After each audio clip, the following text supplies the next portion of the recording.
Jeff Cobb is apparently now working for Ring of Honor on a per-show basis. Does not actually have a contract, and he is signed for Bloodsport.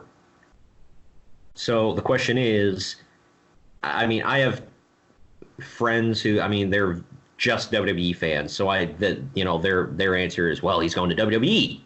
But what do you think? Do you think WWE, AEW, New Japan? Nowhere. Nowhere. ROH has probably just restructured their contract. We have to be a little bit more acceptant into ROH's ability to want to change, and I think that has a lot to do with their business metrics. So Jeff Cobb is somebody that you want to have him.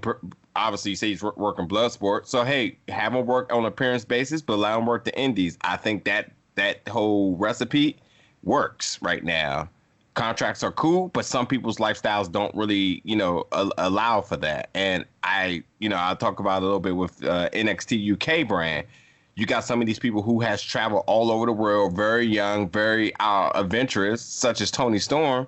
Do you want Toni Storm sitting in Florida? Does Toni Storm want to be in Florida for months and months when she's been all over her whole story is about leaving Australia at a young age and going here and going there and going there. She's still 23-ish. She's not nowhere near close to being burnt out. So why not have her work a WWE deal where she works UK, she works NXT Florida, but can still work Progress, can still work there and there. So I think, when you think about some of these people, where their families may be at, and, the looming scare of the heavy WWE contract, I think the appearance thing, and if other companies are taking note to it, I think it works out good. I expect to see potentially more from ROH of people, some of their people, like, God knows if we can get the Briscoes to get out of ROH to be able to work with anybody else, I would be overly thrilled. But, still be a pivotal factor on the ROH brand. I think we're just going to see a lot more of that. And I think what's more important is that, let's not forget, ROH really needs an identity right now. So they really do need to make sure that their doors are open enough to draw some of these younger talent to say, like, hey, we have television, we have a name and a prestige. We'll work a contract where we can pay you this, which is not, ROH not taking a heavy overhead, since they maybe not be able to afford it. Maybe Sinclair can, who knows? But you also can still work indies and get your money and your stuff there. You just have to report. Similar to what Impact is doing, which is why Impact's success has just been growing and growing and growing. So I don't see them going nowhere. Long story short. I don't know. I'm torn because I haven't watched Ring of Honor in years. How can you? Yeah, Comes on in the middle of the night. Yeah, I don't know. I've full disclosure, since their first 2 weeks on Sinclair, I haven't watched an episode, and that tells you how long ago that was. I mean, the main event of one of their first shows was Jay Lethal versus El Generico for the TV title. So a long time ago, and Jay Lethal wasn't bald at that point. So, but yeah, so I just haven't watched any of their pay-per-views. Like a buddy of mine watched Final Battle, I believe, and then told me kind of what happened. And I went, wow, they gave PCO the belt. Cool, I guess.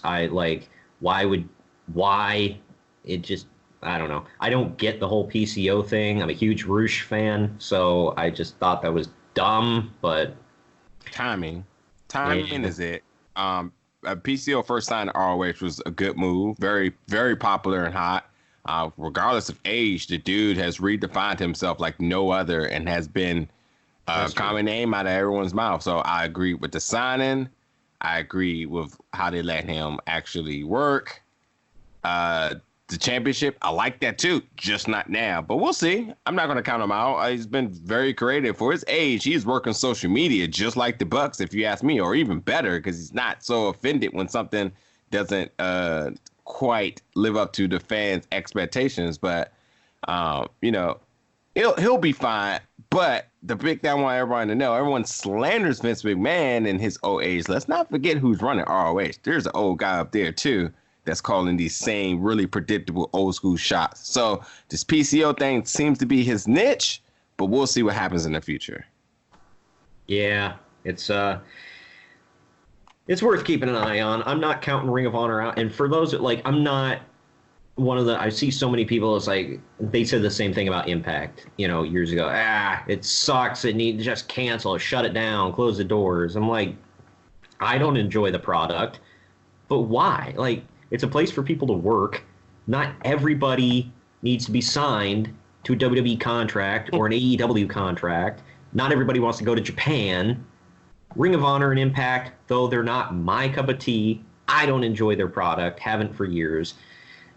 It's a place for people to go and make money.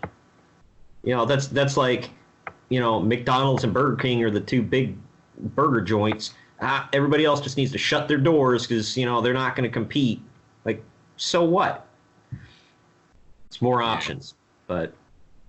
Yeah, it's, you can't make wrestling fans happy. Wrestling fans and Star Wars nerds. Yeah. Those are the two.